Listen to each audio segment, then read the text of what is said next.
G'day fans of the NPL, it is your boy The Verd back with you again, and welcome to week 4 of the National PokeBall League's Power Rankings. And of course I am not alone, I am joined once again by my partner in crime, Phalop. How are you doing this week? I was going to say this evening, it's like, what is it, midday for you? Yeah, it's midday, it's around 2 p.m. now. Yeah, I'm doing fine, man. I'm just studying for my exams, so we're just going to breeze out this podcast. See, it's crazy because you're like still going. I don't know if you're going through high school or university or whatever, but I'm 22 years old, man. I've done all that. I've been through that. It's weird. Yeah, I'm 21. I'm now in college. Not even bad. Anyway, in real life stuff aside, we are here as always to do your power rankings, and once again there has been a bit of a shake-up with how the rankings have gone. As you can see on your screen, we've had, unfortunately, I want to say unfortunately just because we all, wish the best for Dallas, but unfortunately he's not in the best headspace right now, and so he's decided to just take a bit of a sabbatical, I suppose, from the NPL. But happily, someone who was more than willing to jump in is a NPL favourite of a lot of people, I'm sure, and a talisman, I believe, of the NPL, and that is John Cena, John Cena himself, Matty Brolick, who returns with the St. Louis Reshiram, and he's taking over Dallas's team, but he has done a few transactions. Did you just want to quickly run over them at all, Paul? Yeah, sure. So he made several transactions. First of all, dropped Miltank. Yeah, Anthony didn't agree with it, but yeah, he did it. And he picked up Sazzle. He dropped Weezing for Quillfish. He changed his Zemo move from Cobalion to Landorus, which I think is really nicely Landorus with Z move, with access to like Stone Edge and such. It's definitely nice, especially if you run a dual dance variant. And then he also dropped Xatu for Smurgle, which is also really interesting. For sure. I think definitely the Z move change is a big one for me. I mean, we both have him in the bottom 4 right now. I think it's just more because, guys, it's a new coach and it's a very unknown quantity. Matty has taken quite a long time away from draft format, so we don't know how rusty he's going to be or how well he's going to go. So we can't exactly chuck him as high as we would like to in this situation. So we're hoping the best for Matty, and I think it's him. The funny thing is, I genuinely think that Zazo is the love child of a Salazzle and a Miltank. If you think about it, like it's just that lizard kind of looking thing with a cow. Pretty similar, I think.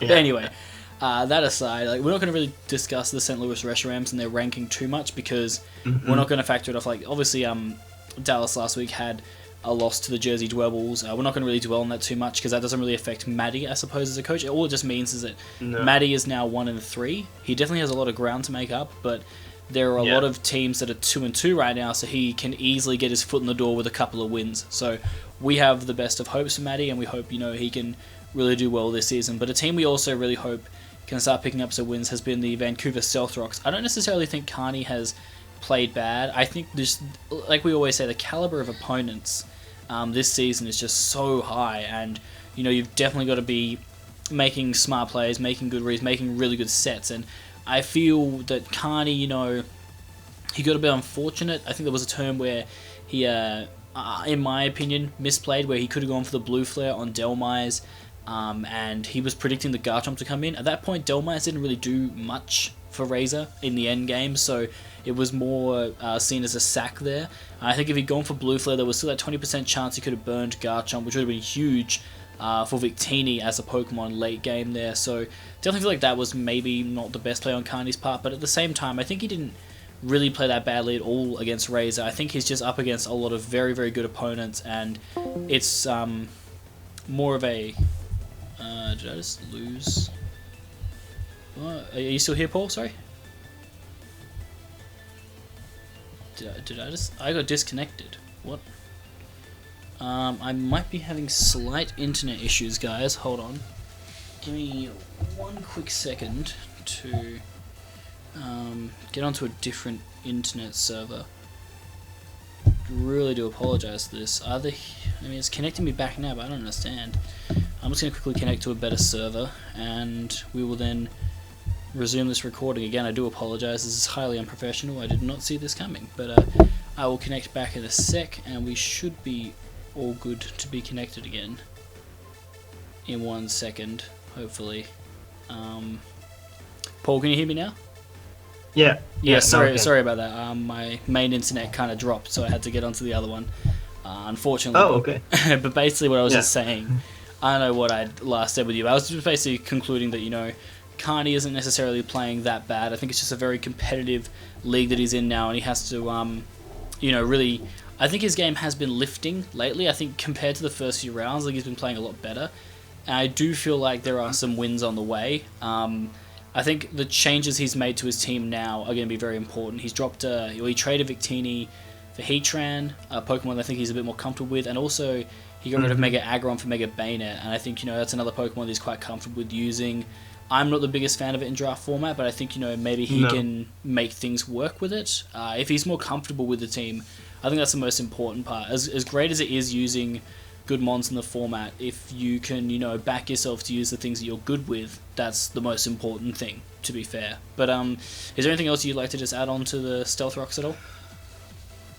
No, not really. I think you covered it pretty much. Definitely looking forward to see how he will use these mons. Mega Bayonet got a little bit of a buff, like Prankster is now also the first turn due to the Mega buff. But yeah, other than that, it's just with Carney, it's a really competitive league, and on top of that, I think every match until now he has been critted like once. Also this week, his Victini got critted, it went down. Could have potentially put in some more work later on. But yeah, so I think he will definitely get some wins in a few in the upcoming weeks.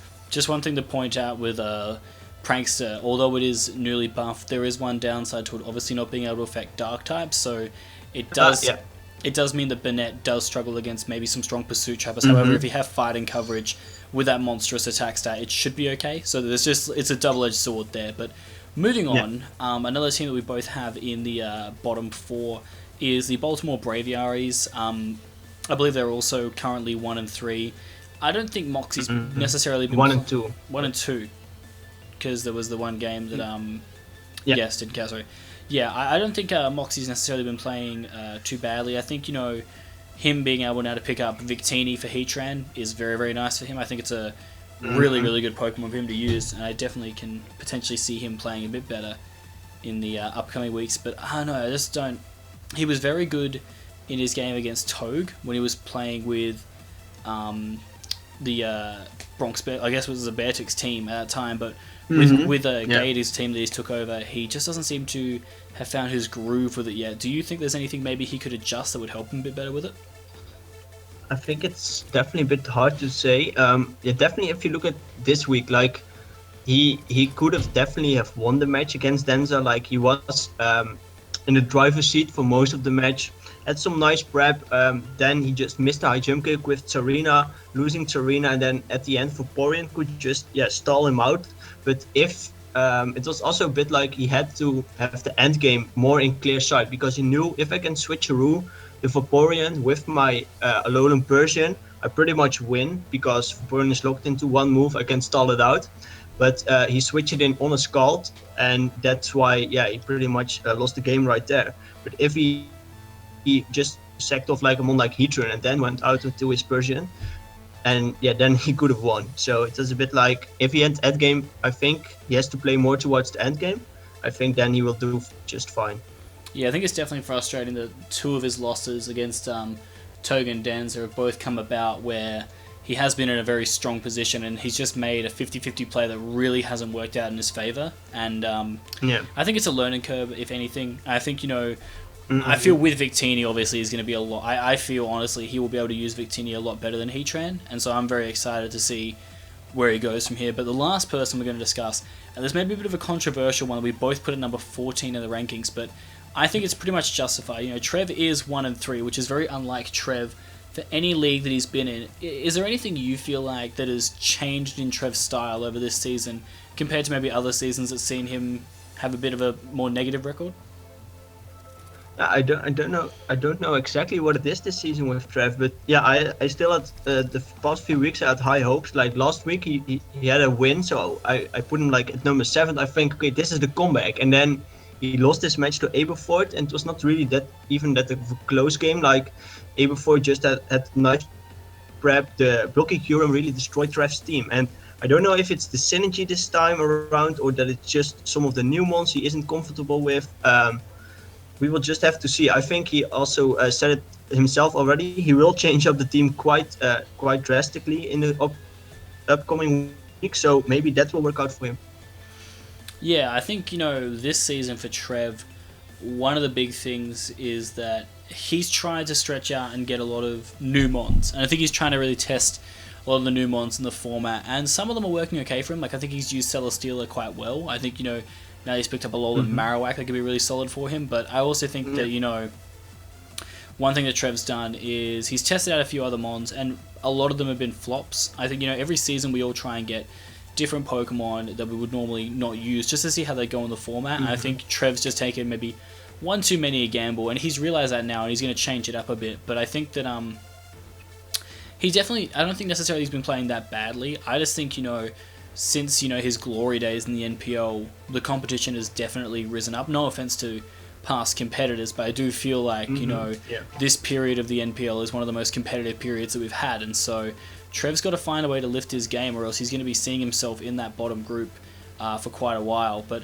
moving on to the next group that we have here, and one team that has been rooted into the bottom four for a while, but has found their way out with a really, I want to say, gutsy win, was the Jersey Twebbles. They were able to just pull it out against Dallas. I think it was a very close game. I think, what Cloud really showed was that, we had our doubts a bit about Toxapex, but he really proved just how frustrating that Pokemon can be in this format if used properly. Is there anything else you'd like to note from the battle? I think I already mentioned this in the podcast, so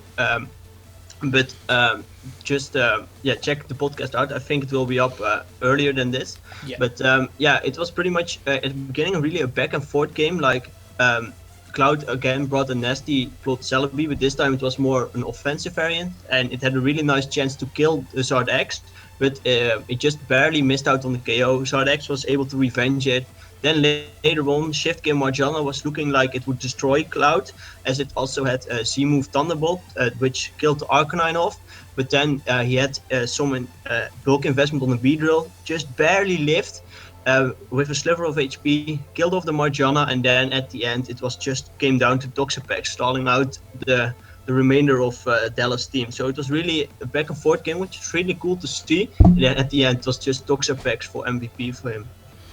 Yeah, I think, for all the talk that we do about, I guess you call it, it's almost like a stall, it's like a passive Pokemon, but I think, the way that Cloud used it in this battle was a lot more effective than ways he's used it in the past. I think, he's been trying to be a little bit too protective of Toxapex, like he's been trying to assume he can come in against anything, whereas in this situation, Cloud got rid of basically all the things that would really threaten Toxapex a lot and put it into a position where, it could be that frustrating bulky wall. Like, Dallas had Meloetta and Xatu, two Pokemon that should match up realistically very well against a Toxapex, and Toxapex wouldn't work. I'd also like to point out probably one of the big MVPs from that battle was Scarf Tauros.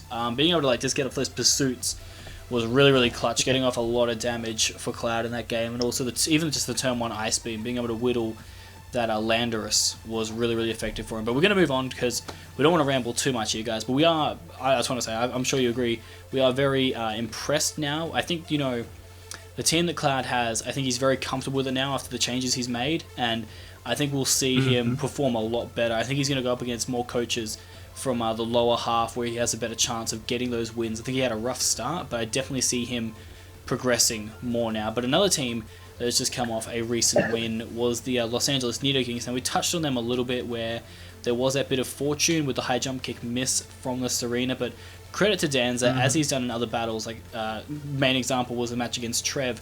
He is one of those players that will seize an opportunity when it comes to him, and I think, this was one of those games again where he really did seize that opportunity. Is there anything else you'd like to touch on from that game?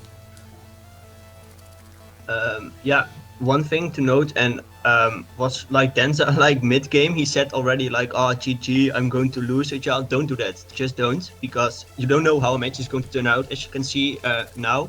And also, what I was really wondering was, why was Tapu Lele on the bench? That's a mon that I would never bench, I think. So that was really wondering. Like he didn't brought any of his psychic types, no superior. So he brought a more of a more bulky-ish team, and yeah, I didn't really knew what his reason was this week.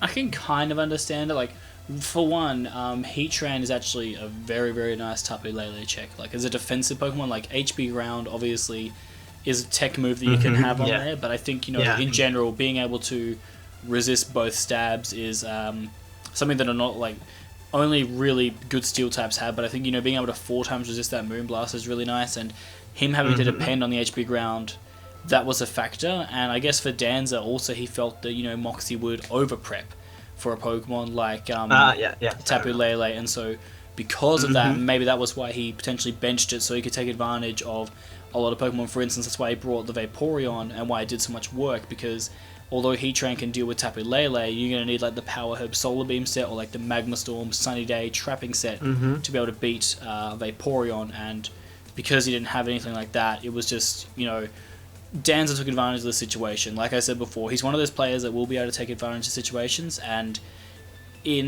although it was a bit unfortunate that Moxie missed the high jump kick, I feel, Danza then just sees... But I do agree with you. I think, you shouldn't admit defeat halfway through a game. Like, you should just battle it out to the end, because you never know how a match is going to end up. And so yeah, for me, that was also pretty frustrating. But moving on from that, we do have 2 more teams to round out the bottom 8. We both have them in a different order, but I think, we're going to have similar points for both of them, which is the Chicago Bears and the Phoenix Sunfloras, both currently 2-2 as it stands. Razor coming off a pretty...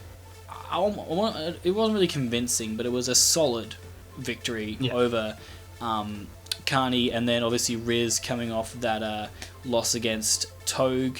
What do you think currently separates these 2 teams? I think it was really hard to tell because they are really, really close to each other, I think. But I think it's a bit like... I just feel that Riz has just a slight edge. I don't know, maybe because he faced some of the top guys more, or just that his team is looking a bit stronger than Razor's team. It's just really hard to tell with those 2, I think. Yeah, no, I currently have Razor just above Riz, because I do feel like both of them are, like, it's very hard, like you said, to choose between these guys. I think they're both playing a lot better than they have in previous seasons. Like, they've both started a lot stronger. Riz actually having 2 wins under his belt instead of 8 losses is always a good start. Indeed. And Razor, I think, has found a lot more confidence in this team than he has in a lot of his teams in the past. And so it's been really refreshing seeing both of these guys perform a lot better.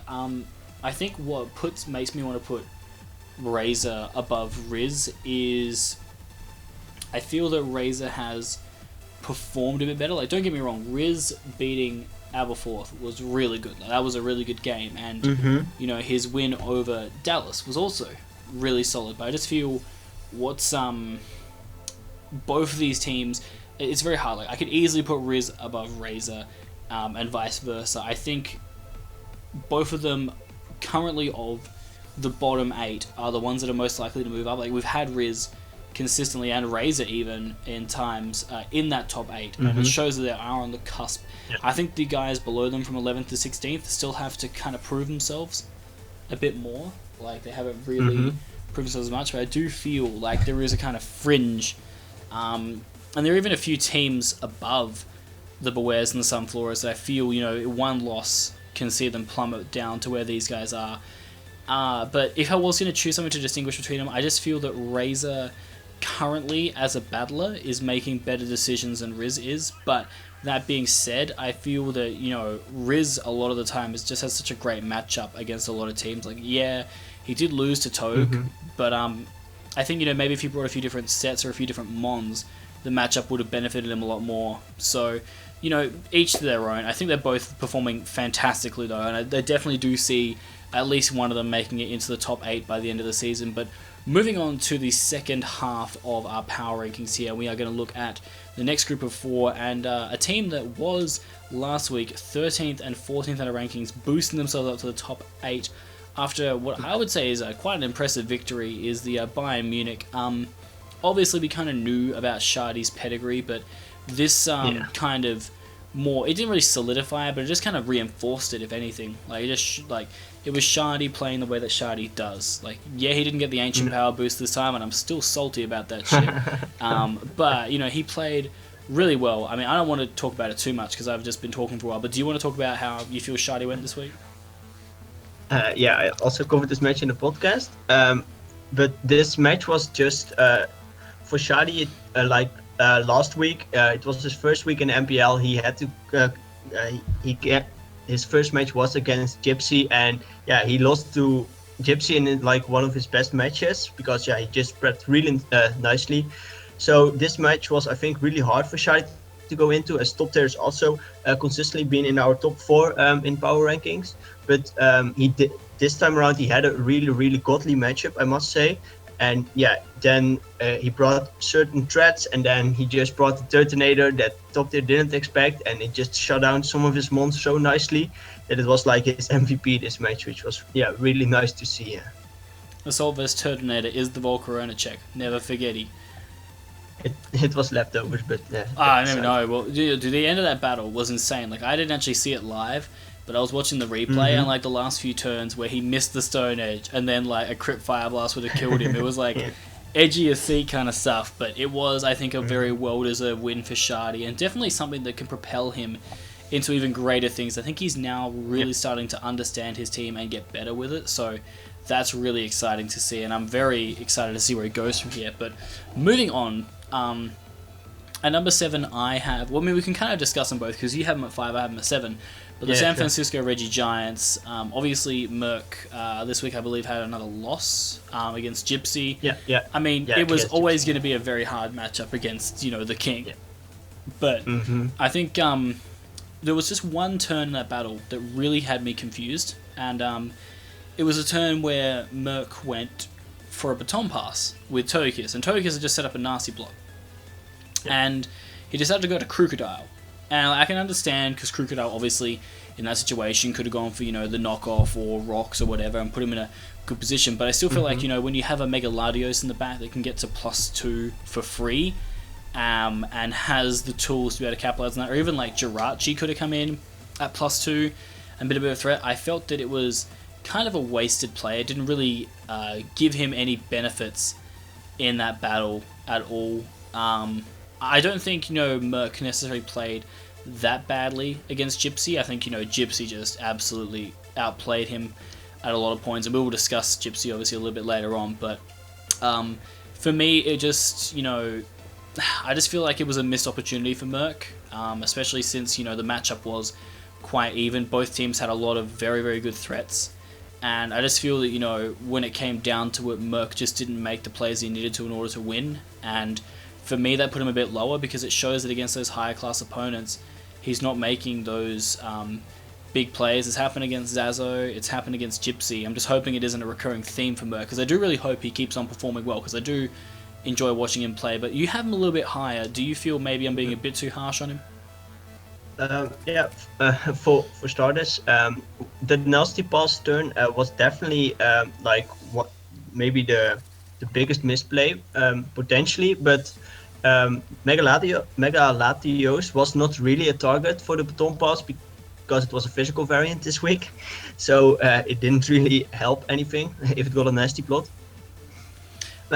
Jirachi, I think, I was just gonna say, like, even if you pass out to Latios, it could be just a bluff, so he goes into maybe the specially defensive Gardevoir, goes to the DD, and then he's at +1 attack, can just go for the Iron Head, bop Jirachi, that was all I was going to say, but true.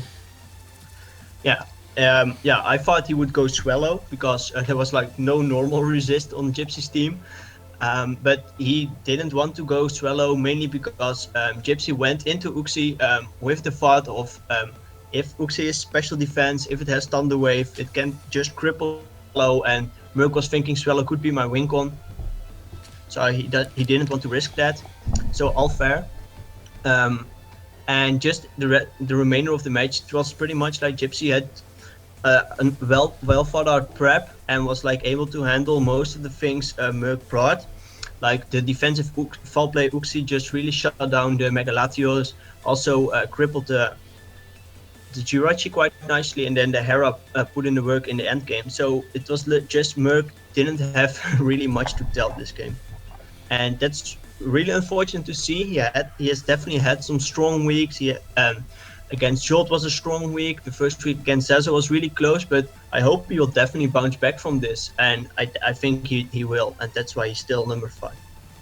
That is fair enough. I mean, he has had a very tough run. I think he's had one of the toughest first 4 weeks out of all the coaches. So to come out 2-2 is really solid for him. And I think when it gets to the divisional matches, that's going to be very important for Merc to get those results. I can definitely see him making the playoffs. So I think he's just got to keep doing what he's doing. He has had a very tough run, though, to be fair. But a team that I'm a little bit surprised is chilling at number 7 for you is the Braylubs. Judging on how they are 3-1 so far, compared to a lot of teams that are currently perhaps 2-2 that are ahead of them, what makes you put them a bit lower? I think the main thing is just looking at the schedule. There is no easy opponent in the MPL, but I think he hasn't played any of the top 8. He hasn't. Shadi. He just. He didn't play any of the top 8 guys. So if you compare the schedules, he had a bit of an easier schedule compared to some of the teams that are still 2-2 and had some rougher matches. So that's just why he's just behind all those guys for me. I think that's the main reason, because he's performing really, really well. He picked now Curum up last week, and it immediately put in a lot of work against Trev. So yeah, he's doing really well, and I think Aberford is getting really comfortable with his team, and I think that's really good to see. And if he now can win over some of the other teams like the Staraptors, maybe he will dethrone Anthony in a few weeks. I don't even know even if he plays him, but who knows? Then I think he will rise up the rankings to maybe even top 3. But for now, he just has to prove himself. That's fair enough. Yeah, he does have a very tough run heading up. But I'll talk about the Braylums a little bit later on. But let's talk about a team we both have at number 6 in these rankings. That is the Toronto Raptors and Jolt. A bit of a frustrating week for Jolt. I think, I don't know if it was prep or battling wise, but I think, it wasn't like a convincing loss against Anthony, but it also wasn't a pretty one. I think, I don't really know how to describe it. Do you want to talk about it a little bit? It was just this match. Early on, the Snorlax put a lot of pressure on Jolt. The Nidoking got set up T-Spikes, but it went down to Snorlax. He kind of sacked it off to the Snorlax, and some of the other monsters took a big hit early on. And then later in the game, there was this one crucial turn where it was Mega Heracross versus Latias. And Jolt thinking, okay, he will most likely switch Mega Heracross out. I'm also a bit in the back, so let me go for a Calm Mind and really take advantage of his switch. But Anthony maybe saw it through and he stayed in. He went for the pin missile, took out the Latias, and then just a few turns later, Jolt didn't really have much for Mega Heracross, which was still at full health. So it kind of went through his whole team, and that was really, really tough for Jolt. Yeah, I think that that Heracross turn was a big one. I think in Zazo's mind, I think the way he was explaining it was the fact that even if Heracross went down there, he got a lot of momentum after that and was able to just kind of seize control. Even if Heracross went down, I think he was still in a really strong position. I think, Jolt did prep for a lot of Anthony's threats, but I think, he just didn't prep for certain sets that Anthony brought. Like the Snorlax, like you said, was a real big disruptor in the early game, and it really shut down that Nidoking, which, Jolt really needed to keep those hazards up. And I think, the Mew set that Anthony brought was also really nice, being able to, just clear away the hazards and just be a nuisance as well. I think it was more just the fact that Zaza was able to annoy Jolt's team. It led to Jolt maybe making some more rash plays, and that just led to him losing some really important Pokemon to his team that really came back to bite him. But definitely a learning curve. I think Jolt, again, is one of those people that's had a bit of a tougher run at the start of the season, but to be 2-2, just like Merc, I think it's a very promising signs, and I can definitely see, him going on from this and doing better things. But the last team I just want to quickly talk about that I have at 5th, you'll talk about them in a second, is the Florida Alligators. Obviously, Seb has gone from 2-2, from 2-0 to 2-2. Not exactly in the best amount of form right now. However, I do feel that doesn't necessarily mean that he needs to go super far down the rankings. He is only 5th. He's only dropped a couple of spots, and that's just because I still think Seb is a very good battler. He went up against 2 very good opponents in Trev and in Shardy, 2 very good opponents. Like just in general, not even depending on how they're going in this league, just in matchup wise, that's tough stuff for Seb. And I think this season he is going to perform quite well, but it is very surprising that his first 2 wins did come against, I guess, lower kind of rated opponents, and against the bigger opponents we have seen him struggle a bit, which is I guess maybe what you're expecting Aberforth's going to be dealing with soon, that he's got a couple of wins under his belt now, but against these bigger guys he may see him struggle. So I'm cautious about Seb. Like, I'm not going to put him super low for his results, because I still think out of the guys that are 2-2 he is probably still the best performer, because like although he has lost, they've been very close losses, and when he's won they've been very, very impressive wins. So I do feel like out of that little group there of 2-2 he is performing the best. I just worry about what the future holds if, against these higher rated opponents, he is struggling a little bit. But as we move into the 3rd and 4th places here, you obviously have Seb at 4th. Do you kind of feel the same about what I'm saying, though, with his future? Yeah, I can definitely see where you're coming from. I have to say, if you look at his losses, like last week against Trev, he didn't perform the best he could. He also made a couple of misplays which could have potentially really costed him. And then this week I did a mock with him, and it was just Shadi had such a great matchup against him. I haven't seen, I think, better matchup in all my league play history. So it was really hard for him, I think, at this match to really make a great team that can deal with all Shadi's threat, because it was mainly like the offense of Shadi just murked his whole team. But I think putting it down to a 1-0 loss, where like especially he played really well with the Raikau, it really got a lot of kills. The Calm Slow Bro set also was really scary for Shadi to face. So I think he performed really well for what the matchup was for him, and that's why I still have him at 4th place, because he's 2-2, has had 2 losses, but still they're not really big losses, and I think he can definitely bounce back. That's fair enough. Well, moving into the team that I currently have in 4th place, I have the Breilooms, and it's not just because they are obviously one of the 3 teams that are currently 3-1. I think, yes, there is the case that, he's gone up against some very easy opponents, and his run ahead is going to be a tough one. But I just feel that if you compare the Breilooms from the first week that we saw them, with the team that they had, to what they have now, it's similar to what happened last season with the NPO, where, Aberforth doesn't always draft the best initial team. However, he always finds ways to see Pokemon that maybe he, just kind of oversighted initially, that he can slot into his team, or perhaps a Pokemon that other people have dropped, and they just fit into his style quite perfectly. And I think, he's found that with things like the Kyurem, has been a really good pickup. The trades that he's done to get, Buzzwole, which is been quite it's a surprisingly good Pokemon in the format. Like I was a bit surprised by how much work he's been putting in. I think he's definitely showing off a lot of the new mons as well, which is really good. Like he's finding a lot of these new mons that a lot of people may be a bit uncomfortable with. He's playing quite well with them, and yes, the road ahead might be a tough one for sure, but I think he is a player that actually in the past has performed even better against the higher tiered opponents. We've seen him beat Gypsy before. We've seen him beat a lot of these guys higher up before. Like, yeah, there is a bit of a monkey on his back from Zazo, but other than that, I think I have faith in Aberforth that he can keep him performing well. But I am still a bit tentative. That's why I've got players like Seb, Jolt, and Merc kind of circling near him, because I know that just one mistake, like if he goes 3-2 and the rest of those guys go 3-2, it's going to reflect quite badly, because it is true that the Gators, the Staraptors, and the Regigiants have had a tougher run-up at this point to Abe, so we're going to have to see how he performs, but I definitely have a bit of faith in him. But we're going to move into the top 3, which we have both agreed on, and I think, it's pretty set in stone right now why these guys are up here.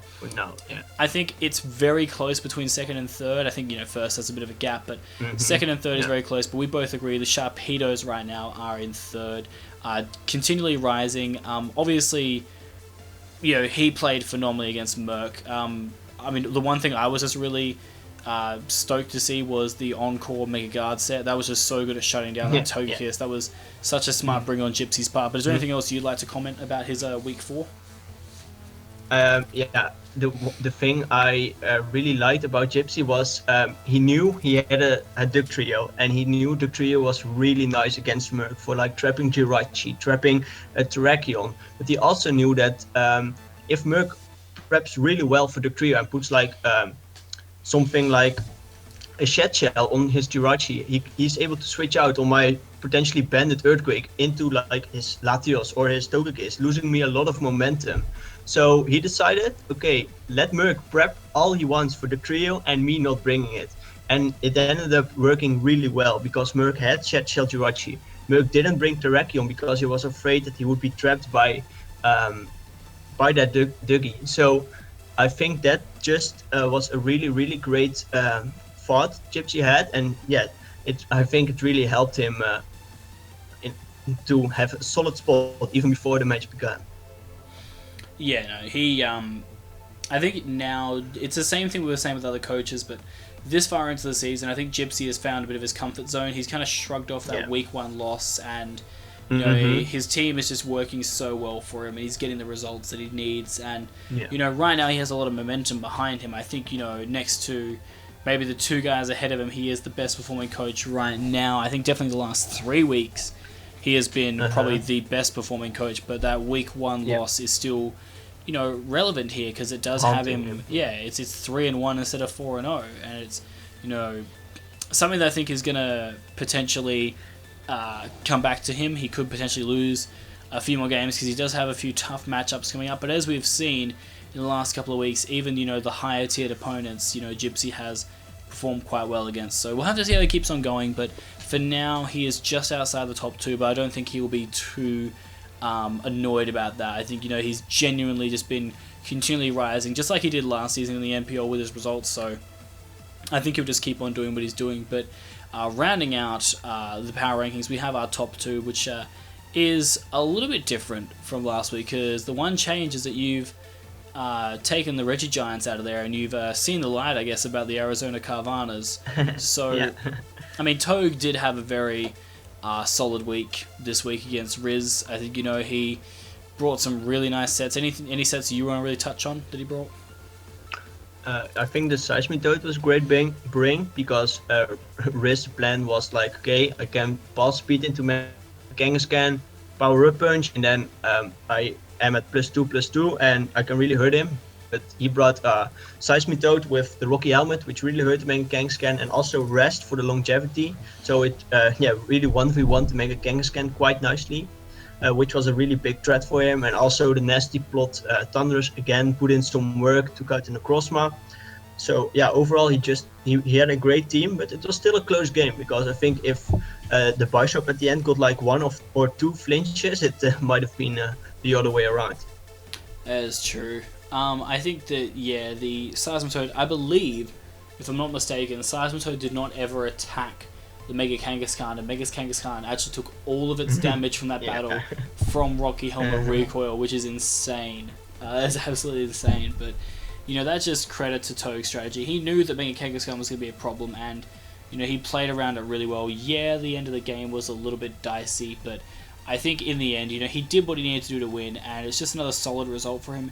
Potentially, Gypsy could be ahead of him, but I just feel like Togue, although he does have that 1 loss, it was a pretty rough, close loss, and I don't think, either player's form is enough to say that they should be shifting right now. I think, the moment Togue slips up, though, that's when Gypsy's going to swoop, but for now, I do feel like he is just a little bit above Gypsy, but there is clearly only one number 1 as it stands, coming off yet another victory, doing a Gypsy, and now he's at 4-0. Do you see anybody stopping Anthony this season?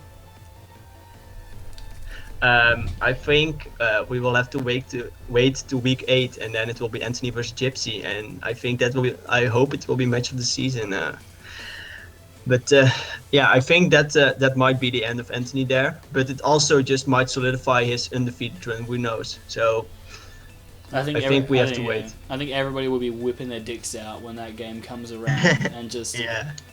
ready to go. I know that the Flying Burb, he's going to be sitting at his computer desk. He's going to have the lube on one side, the tissues on the other side. He's going to be ready to go. He'll have friction burn by the end of that game. But regardless, I think it is going to be a very good grudge match between the two. I think, reflecting on his match this week against, I believe... Ooh, I actually can't. Jolt. Yeah, it was Jolt. I was gonna say I was gonna say Razor, but Razor was last week. Against Jolt, he made a ball. He just had a lot of momentum early with Snorlax, and then he made the ballsy play of keeping in Heracross, knowing that even if it went down at that point, he got a lot of momentum from sacking it regardless, and he didn't want to allow Jolt to get a free boost up with the Latias, so he didn't want to allow anything to happen for free on that turn, and so it was really good play there. And also, I think he said that he calced and he'd set up his Heracross in a way that it lived to Psychic if it wasn't a Life Orb Latias, so potentially that was also really good prep on Anthony's part. I think just overall he played quite well.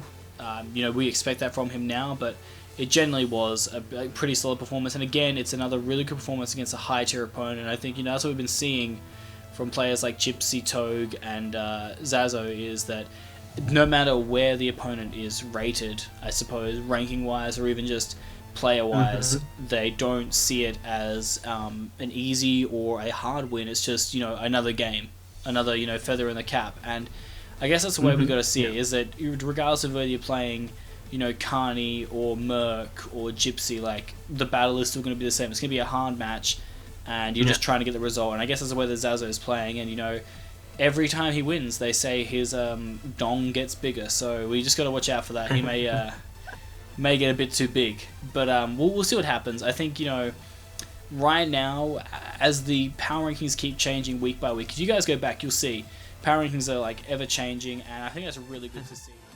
Alright, sorry about that, guys. Had some small connection issues there. My computer definitely didn't completely freeze on itself, but we are going to wrap this up here. So there's the power rankings for this week. Hope you guys have enjoyed this video. Is there anything else you just wanted to cover before we sign off on this one, Paul? No, definitely check out all the coaches as always, because they upload the matches, they do the fantastic work. We just are here to analyze them. So I think that's all. Yeah, definitely go check out all the coaches. Normally, I believe their channels are in the description, as well as all the analysts. Go check them out. It's not just about checking out the MPL channel, because we really do appreciate that, but it's about showing the love to all the people who are in this community. That's definitely the most important part for us. But next week, we've got some blockbuster games. Very much looking forward to things like Abe against Shardy and Seb against Merc, and especially Maddie against Joel. It's going to be some great games for you guys to look forward to. But for now, that's going to do it for us here at Power Rankings. I'm the Verd. We've got Phalop here. We're out of here, boys.